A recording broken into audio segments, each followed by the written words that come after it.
13 अप्रैल 1940 का दिन था। लंदन का कैपिस्टन हॉल।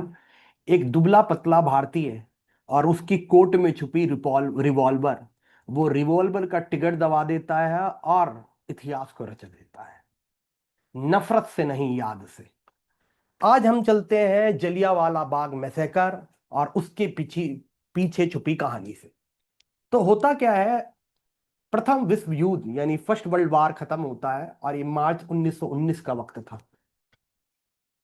वर्ल्ड वार फर्स्ट जब चली रहा था तो एक डिफेंस ऑफ इंडिया एक्ट आता है जिसमें कहा जाता है, जिसे प्रिवेंटिव डिटेंशन यानी शक के बिना पर आपको गिरफ्तार किया जा सकता है।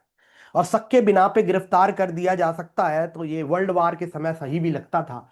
लेकिन जब वर्ल्ड वार फर्स्ट एंड हुआ, उसके बावजूद भी इस डिफेंस ऑफ इंडिया एक्ट को रोलेट एक्ट के फॉर्म में कंटिन्यू रखा गया। गांधी जी और जितने भी नेशनलिस्ट लीडर थे, क्रांतिकारी थे, उनका कहना था कि डिफेंस ऑफ इंडिया एक्ट, अब इसका क्या मतलब है। 10 अप्रैल 1919 का दिन है। डॉक्टर सैफुद्दीन किचलू और डॉक्टर सत्यपाल रोलेट सत्याग्रह करते हैं और इन्हें गिरफ्तार कर लिया जाता है। जब गिरफ्तार कर लिया जाता है तो बाजारों में उबाल है, सड़कों पे सैनिक है। 13 अप्रैल 1919 का दिन, बैसाखी का दिन, यहां पर लोग त्योहार मनाने आते हैं और एक जलियांवाला बाग में हजारों की लोगों की भीड़ इकट्ठा होती है।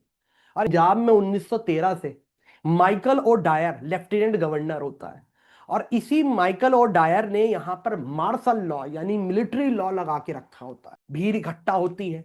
यहां पर ब्रिगेडियर जनरल, जो उस समय कर्नल था, रेजिनाल्ड डायर, अब ये माइकल ओ डायर से अलग है। माइकल ओ डायर लेफ्टिनेंट है, रेजिनाल्ड डायर उस समय का कर्नल है। तो कर्नल जलियांवाला बाग में घुसता है, अपने 90 गोरखा और बलूची राइफल्स के साथ निहत्थे लोगों पे गोली चलवा देता है। और जब गोली चलाने का आदेश देता है तो 1000 से ज्यादा लोगों की मौत हो जाती है। कई लोग गोली से बचने के लिए कुएं में कूद जाते हैं। और उधम सिंह, जो उस समय 20 वर्ष के थे, अनाथ थे, बचपन में उन्हें शेर सिंह भी कहा जाता था, उन्होंने बाद में अपना नाम राम मोहम्मद सिंह आजाद भी रखा, जो दिखाता था 3 धर्म लेकिन एक आदमी, राम मोहम्मद सिंह आजाद। तो 40 में और 13 मार्च 1940 में माइकल और डायर भारतीय नीति पे भाषण दे रहा होता है और तुरंत अपनी कोट में से बंदूक निकालते हैं और माइकल और डायर को गोली मार देते हैं।